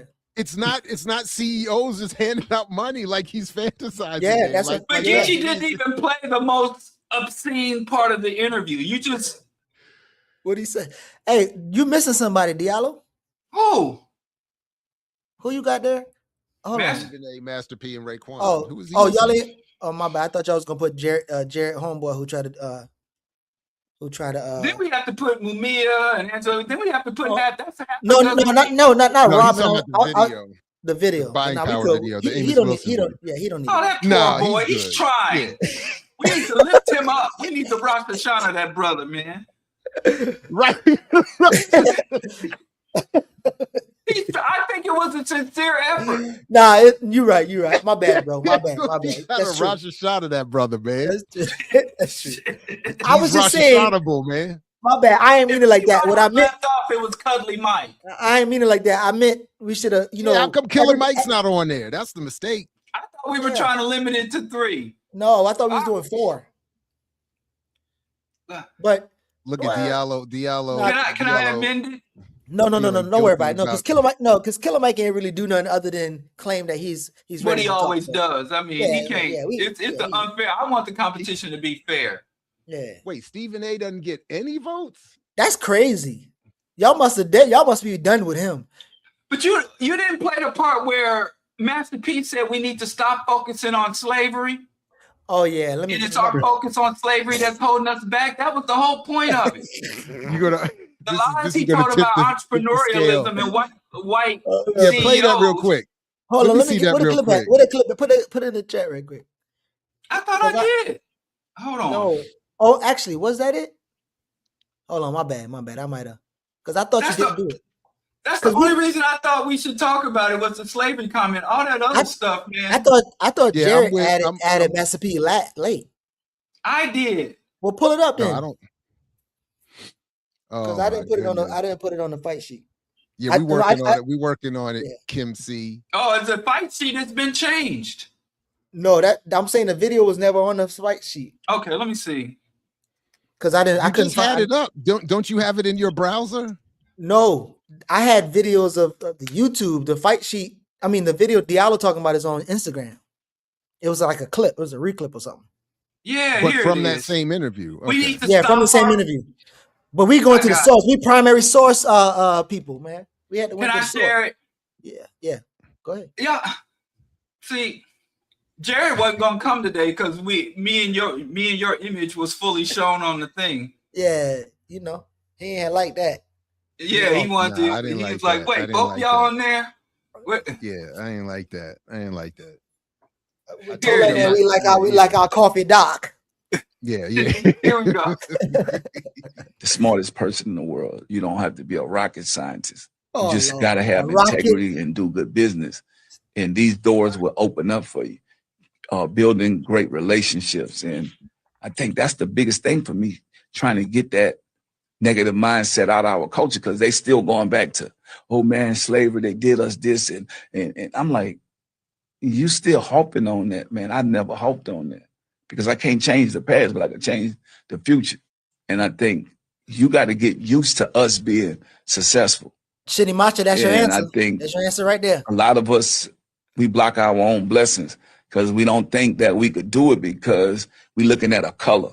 So, I mean, Muhammad Ali was a guy that, and I love like his story because he didn't care about that. He just wanted to be around good people, but he did represent for the culture.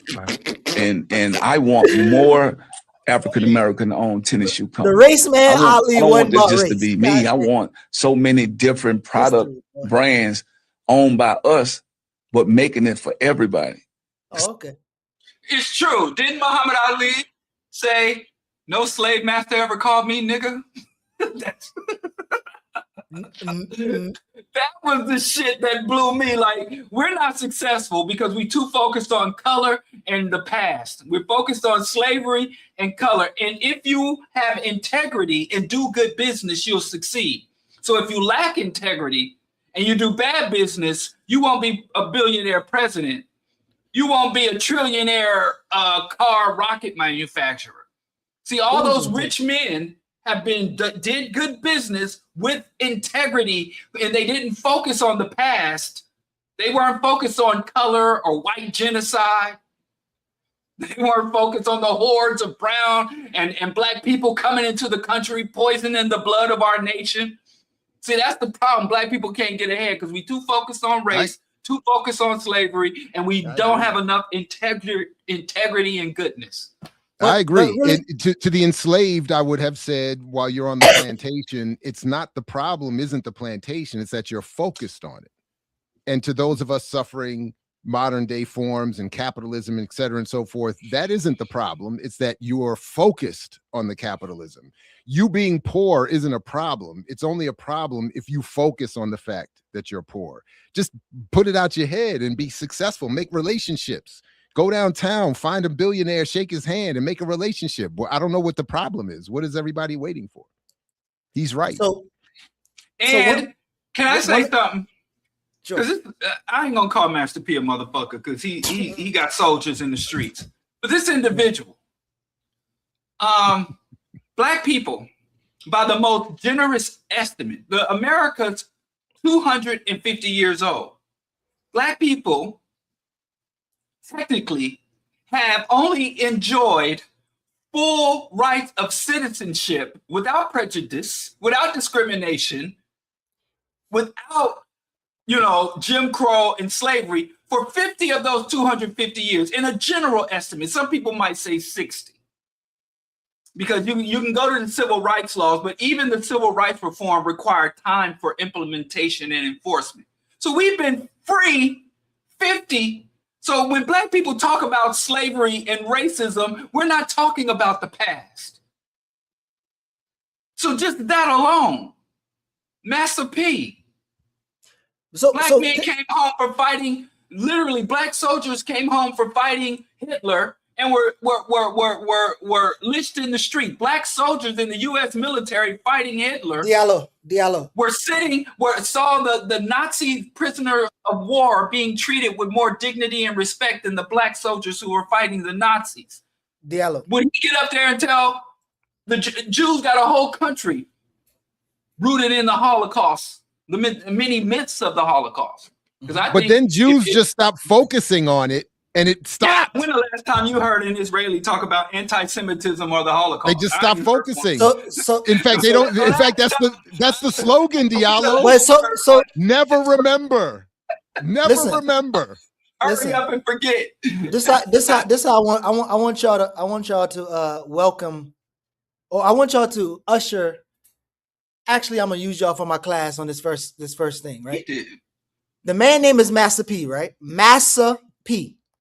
Right? He says he wants you to forget about slavery, right? And I know why he can do that, because when people watch movies like Harriet or people just think about slavery, I don't think they think that is like a class dynamic. There were free people, especially during the Civil War. There was free people, there were enslaved people, and at any time, especially when a different act was passed, those free entrepreneurial black people can get captured and thrown right back into enslaved labor. Only if they focused on it. Only if they focus. But can y'all like Muhammad Ali? Don't focus on this race stuff. Don't focus on civil rights. Don't focus on.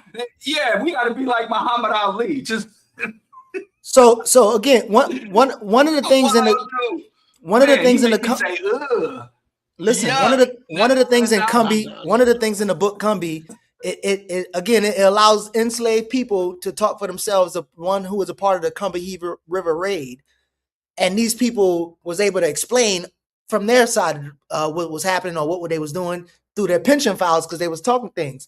But this lady was able to almost construct a community, and even then you can see like Master P could literally be like what they would call the driver, which all y'all know. He could be the driver of the time because that same driver he was like an entrepreneurial and he wasn't working like but he was still controlled, right? But if y'all can like remind people the connection between the same landowners with the same, me and my cousin was talking the other day about he worked at Grady and he's this big old hospital and like people work and all of them wear the shirt that says Grady, right? Just as well as you can wear a shirt that says Grady and most of y'all work for some corporation. Could you please help people or even Master P and other people? Because I actually do have to go and I apologize. And I thank you all for letting me jump back on again. But I actually have to go now and suffer the depressive act of moving my daughter into her dorm. And I'm celebrating. Hey, man, we live in parallel lives. Yeah, but I've like, but like Tenet, I'm going in the opposite direction of that. But you know it's funny. Stephen A did that same thing. Stephen A was when he apologized. He was saying he was going to move his daughter in. So you and Stephen A got some common. So I I'm going to move my son. That's where I'm going. Watch your mouth. I'm going to drop my son off at college. Watch your mouth. But to Master P's point, to this whole point, and I keep pointing I'm to it. I'm happy to get rid of this boy. I mean, shit. Let me chill. I regret. Hey, I'm a miss him. Oh, bless his heart. And I hope people, as often as I bring it up, I hope people and I should do better putting it in the descriptions when I bring it up. The Elora Derenoncourt paper of just a couple of years ago, National Bureau of Economic Research, phenomenally demonstrated that whether we focus on it or not, the primitively accumulated wealth that whites got through enslavement can never be met and matched by Black people. So there is nothing that we can do at this point, no matter how much financial literacy or how much genius we expend in this direction to reach parity with whites in terms of wealth creation. So the only options we have are radical political organization and redistribution. So all of this stuff about so that's it. And it's just frustrating, and I appreciate that we're able to have some fun with it, because I do find it frustrating and triggering to see how often these messages are imposed on us, giving us nonsense. So salute to but we're not dissing Master P. Don't know the body in a crusty tank chain and run over Jordan, run up on me or Jared or Geechee in these streets. No disrespect intended. There's a lot of no limit recruits out there. Just people still think they can get put on. Come on, no, this is not a diss of Master P at all. But fellas, I do gotta go. So salute to you and to the undefeated chat, man. Peace, everybody. Master P wins. Master P wins. Thanks, everybody. We in and Diallo, you gotta go too, so we all going. Yeah, we all going to the same. He always trying to leave us. He's trying to leave us like baby kids. He did leave us. How dare he? Anyway, he's just mad because you see our faces are on the thing. That's why he left. He mad. But Master P wins. Yeah. Master P took the lead after I played the main quote. I think he was already winning. Like Raekwon just, Raekwon ain't. Don't want to say Raekwon out of nostalgia. I think no, but Raekwon ain't know no better. He ain't know no better. What Raekwon did is more egregious than what Master P said. Yeah. So I would give him a tie, but I do think Master P, he's a champion. He wins at everything. He even wins at losing. So shout out to Master P. Stephen A. Smith, I just think people are tired of him. I hope we can go a couple of weeks without even mentioning that goddamn coon. No, I think that fallout is about to be messy, because like if Jamil Hill says she's afraid that how he responds is going to destroy NABJ, I don't know. I think that's what you white people gonna fan that. It's gonna be a messy.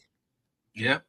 So anyway, I gotta go to get my son packed and off, but I'm heading out tomorrow to drop him off at university. All right. And me and Jared are done raising kids, and you're gonna be stuck changing diapers. Man, I don't care. One day y'all be wishing y'all could change diapers again. I said the man who's gonna change diapers. All right, yeah. So I gotta go drop my youngest. Shout out to Say Cool. I'm not enthusiastic about your departure. I'm not. I'm sad to see you go. I'm very proud of you securing a scholarship, getting off of here. Shout out to Say Cool, and I wish him well over the next 4 years. Yeah. Shout out. And I get to set up his bedroom as a gaming room. So I'm about to get my own gaming room, man cave. Nice. So, but it hurts me to do it. It hurts me to do it. You know, I almost cried buying that paint to repaint his room and set it up. It hurt. So anyway, shout out to the youth, them.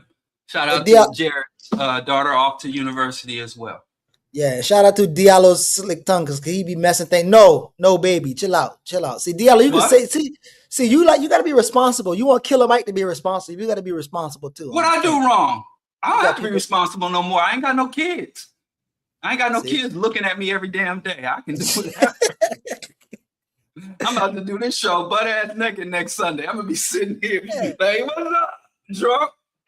I'm gonna be drunk, high, and nude. Ain't no kids running around this house. So it's fun, man. We've been raising kids for 2 decades. Enough is enough. Anyway, and so when you get started, I'm gonna clown you because man, that's a long haul. Kids stay kids for a long ass time. For sure. Hey, y'all, see y'all soon, and we see y'all next week. Thing on the thing. We appreciate y'all. Thanks for you didn't even give a shout out to the people making contributions. Oh, my bad. That was big money too. Who that is? Zenzabelle. Who this with the big money? She got intimidated when I said she wouldn't say it to my face. I'm sorry. I don't want to intimidate the sisters. The Jade Morgan. I'm sorry for intimidating. But she Jay paid Morgan me off. Who is Jay Morgan? Jay Morgan? You don't see it? I see it. I don't know, but she rich. Right there. Yeah, big money. Rich. She must have went to EYL. Shit. She went to the little EYL. After I said you were single. Oh, maybe she Robin Hood, stealing from the rich and giving to the poor. She go to little EYL, get the money, and bring it to us. No, I think she made that contribution after I mentioned you didn't have no kids. She was like, oh, you know, she didn't get that from me or Jared. We stuck. Anyway, man, we gonna say some things, man. We Or she could have been, she could have been at NAJ and then what is ABGC? Right, maybe. Yeah, maybe. Yeah. I was on their side. Jared was trying to ride the fence on that conflict. But anyway, man, I'm about to put the thing on the thing. So I'll see you next Sunday, bro. All right, peace, bro. They say. Peace. Oh, I'm so surprised. I'm so surprised. Y'all been in church 2 hours and you're expecting to see heaven out here, and there ain't no heaven. You're still right here on earth. Hear the black man's truth. No, you can't deny it. You can't deny it. You've been down on your knees the last 2 hours, haven't you? Begging some God to help you in the hereafter. But the hereafter is right now, brother. The hereafter is here and now. We a series of amendments and leather African pendants, handguns and incense. Liberation's expensive.